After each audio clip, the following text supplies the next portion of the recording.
Bonsoir à tous, c'est le Radio Côte, toujours ici présent. Nous sommes là pour la nuit de la radio en présence de Monsieur Olivier Théroigne. Bonsoir, la nuit de la radio. J'ai demandé tout à l'heure si vous faisiez une vraie nuit de la radio, la nuit blanche jusqu'à 6h du matin. Mais moi j'aimerais bien, mais ça serait pas mal, hein, ça. En partant après plus d'interviews, mais juste entre nous là, jusqu'à 23h. Mais malheureusement, il faut qu'on ait une vie, donc il faut que je dorme.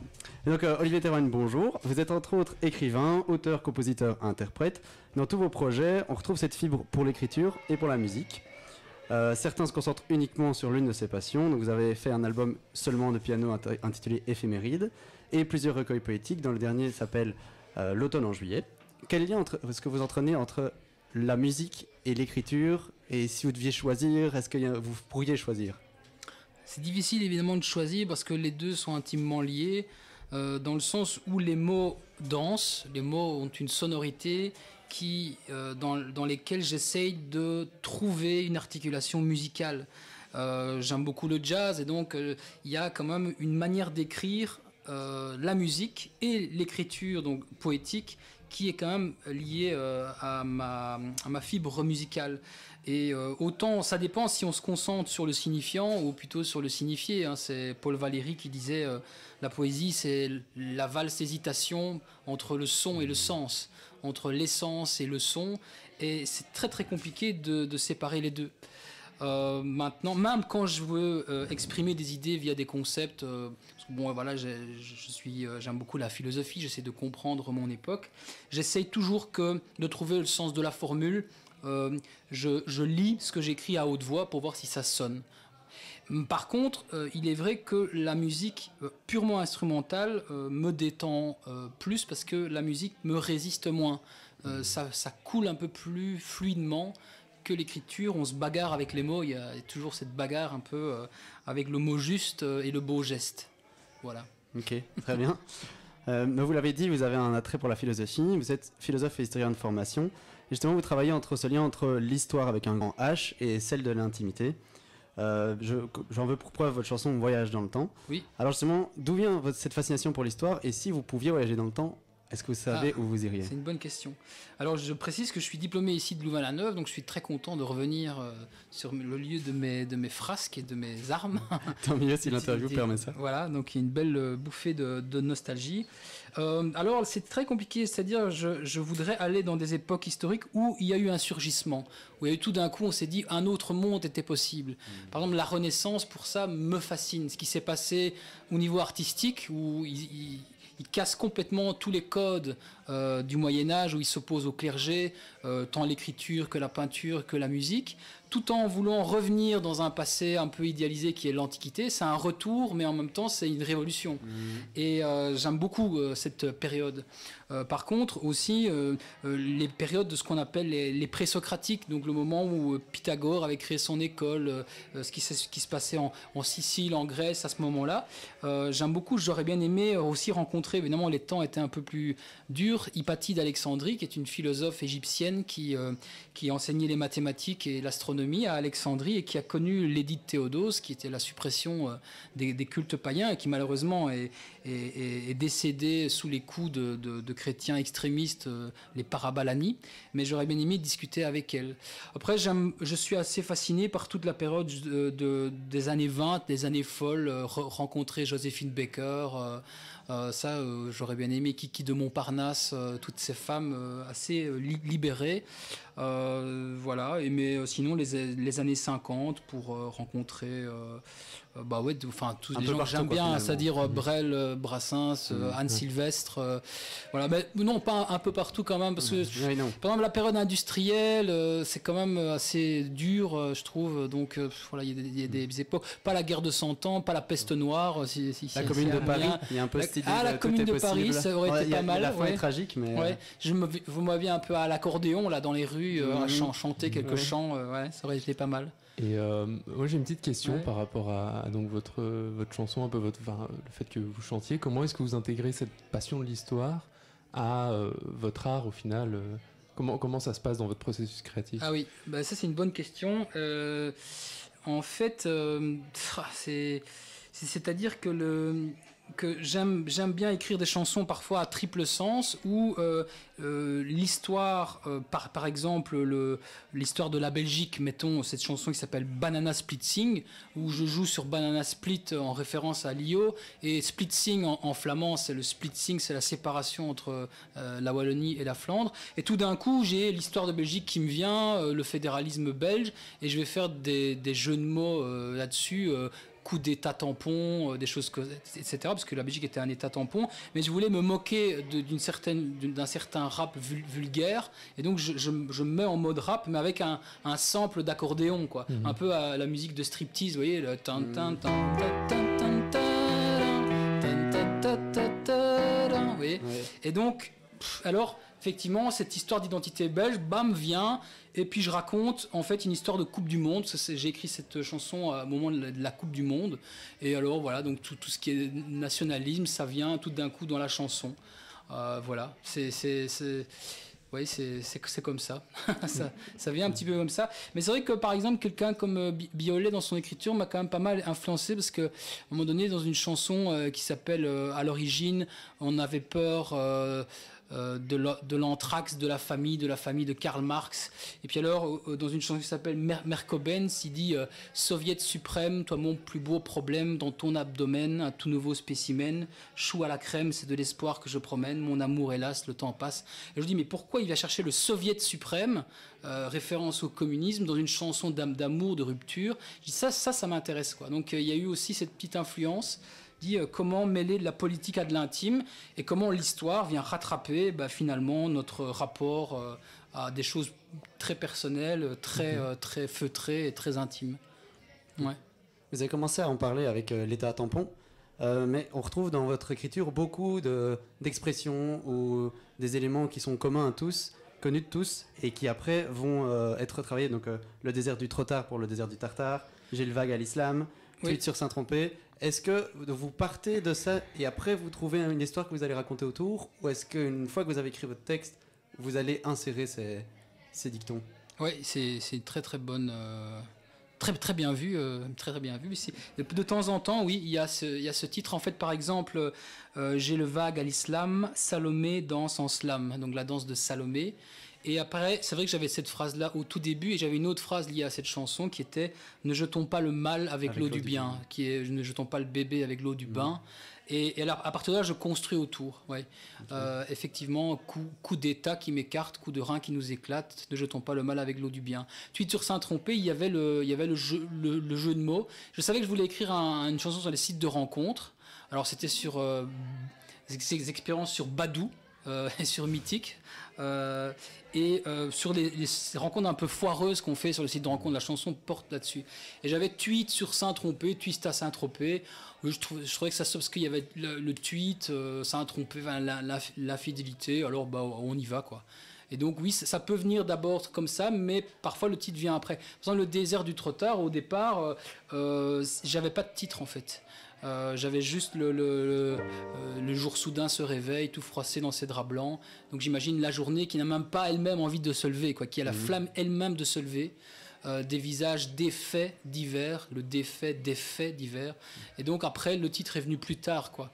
Voilà. Et vous n'avez pas peur de parfois perdre vos auditeurs, ou vous dites c'est pas grave, ils comprendront pas toutes les subtilités, pas le troisième sens? Ouais, c'est ça, c'est ce qu'on m'a déjà dit en disant que c'est parfois des textes trop compliqués. En fait, je m'en moque un peu parce que je me dis il faut qu'ils redécouvrent la chanson et qu'ils peuvent trouver d'autres couches.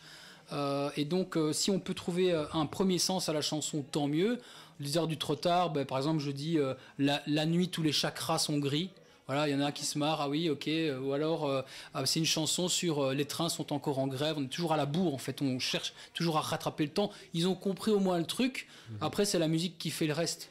Mais dans les gens que j'aime bien, il y a des gens qui ont une écriture très ésotérique et ça ne m'a jamais dérangé. Il y a des chansons de Bachung que je ne comprends toujours pas et c'est pas grave, quoi. Je trouve qu'il faut aussi créer une espèce de mystère. Mais oui, je sais, parfois on dit il faut... On l'a écouté 100 fois, la 100e fois, ça se raccroche et on comprend la chanson. Et voilà, il y a un truc, voilà, et puis on l'emmène ailleurs aussi, donc... ouais, mais parfois je fais des chansons beaucoup plus directes aussi, hein, voilà, ça dépend un petit peu de l'état dans lequel on se trouve et du processus d'écriture dans lequel on se trouve. Donc votre écriture, c'est un peu, en fait, si je comprends bien, un mix and match un peu entre l'histoire, votre vécu, ce qui vous vient au jour le jour, c'est un peu vous, quoi. C'est très personnel, j'ai l'impression. Ouais, c'est ça. En fait, c'est toujours difficile Enfin, c'est comme dans les livres. On se dit, est-ce que c'est la différence entre l'auteur, le narrateur? Est-ce qu'il faut trouver dans les livres des pièces à conviction? C'est un peu à la mode pour le moment, mais je veux dire, c'est pas moi, c'est moi au grand écart. Ce sont des personnages, quoi. Je peux me mettre à la place d'autres. C'est ce que me dit Emmanuel Carrère, d'autres vies que la mienne. Je peux me mettre dans le point de vue d'une femme. Par exemple, il y a une chanson qui s'appelle Manifestante, qui est une chanson inspirée d'une fille qui vient de mon village. Donc c'est vrai que c'est moi dans le sens où le terroir, je parle beaucoup de ça. Elle va à la ville pour manifester et c'est inspiré entre autres de Greta Thunberg qui se prend des insultes et qui voilà. Et donc finalement c'est personnel, mais je me mets dans d'autres personnages, quoi. Donc oui, sinon ça peut être aussi des portraits en fait, tout simplement. Par exemple les copines de papa, c'est une chanson qui est pas sortie, mais ça me vient comme ça parce que c'est inspiré par une amie qui doit élever seule sa fille, quoi. Et le père n'est pas très présent, hein, voilà. Et donc, mais sa petite fille, quand elle a la garde, elle dit mais j'ai vu les copines de papa. En fait, il en a une différente chaque semaine, quoi. Et donc j'en ai fait une chanson un peu complètement barrée là-dessus.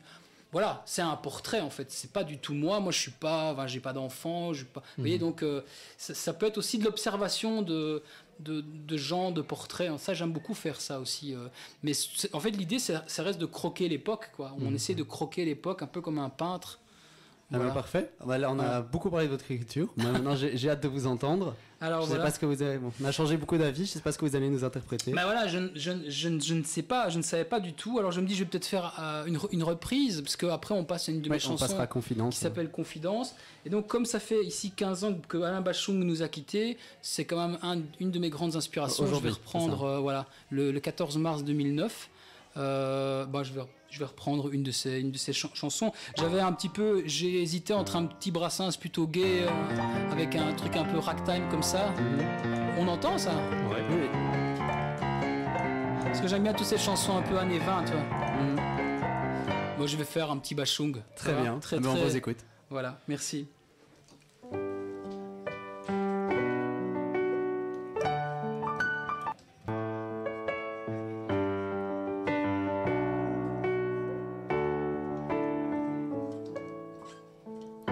On m'a vu dans le Vercors sauter à l'élastique,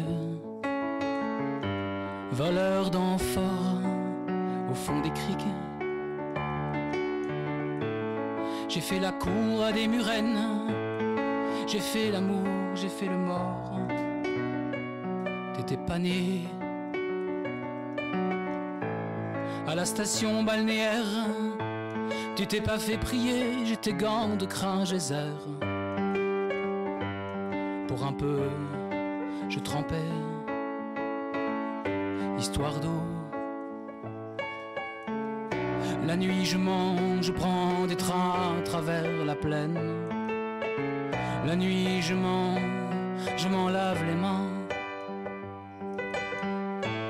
J'ai dans les bottes des montagnes de questions où subsiste encore ton écho. Où subsiste encore ton écho.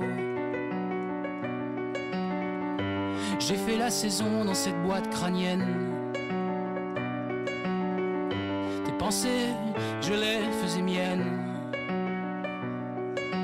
T'accaparer seulement, t'accaparer. D'estrade en estrade, j'ai fait danser tant de malentendus. Des kilomètres de vie en rose. Un jour au cirque, un autre à passer à te plaire. Dresseur de loulou, dynamiteur d'aqueduc.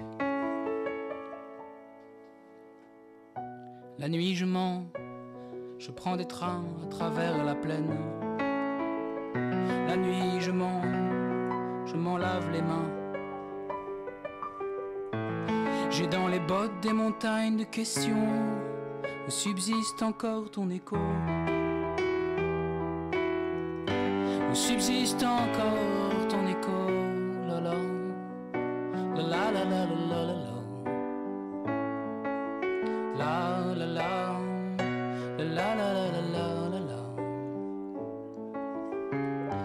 l'a vu dans le Vercors sauter à l'élastique, voleur d'amphores au fond des criques. J'ai fait la cour des Murennes, j'ai fait l'amour, j'ai fait le mort. T'étais pas né. La nuit je mange, je prends des trains à travers la plaine. La nuit je mens effrontément. J'ai dans les bottes des montagnes de questions où subsiste encore ton écho. Où subsiste encore ton écho là, la la, la la la la la la la, la la la, la la la la la la la.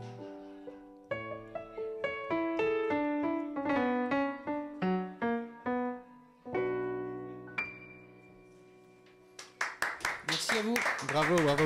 Génial. C'était magnifique. Donc on peut vous retrouver sur Instagram, sur Facebook C'est ça, sur Instagram, sur Facebook et sur Spotify. Voilà, si on peut augmenter un peu les auditrices et les auditeurs, ça serait pas mal. Mais oui, et sur YouTube aussi, donc il y a les clips qui sont sur YouTube. Et j'en profite pour dire que mon prochain concert a lieu demain à Charleroi, enfin à Mont-sur-Marchienne, à la Bonne Alliance, et le 23 mars au Centre culturel de Momigny. Ok. Voilà, donc... Très bien. Merci plaisir. beaucoup d'être passé. On va Merci à écouter, vous. comme on disait, Confidence, donc Olivier Termoigne. Très bien.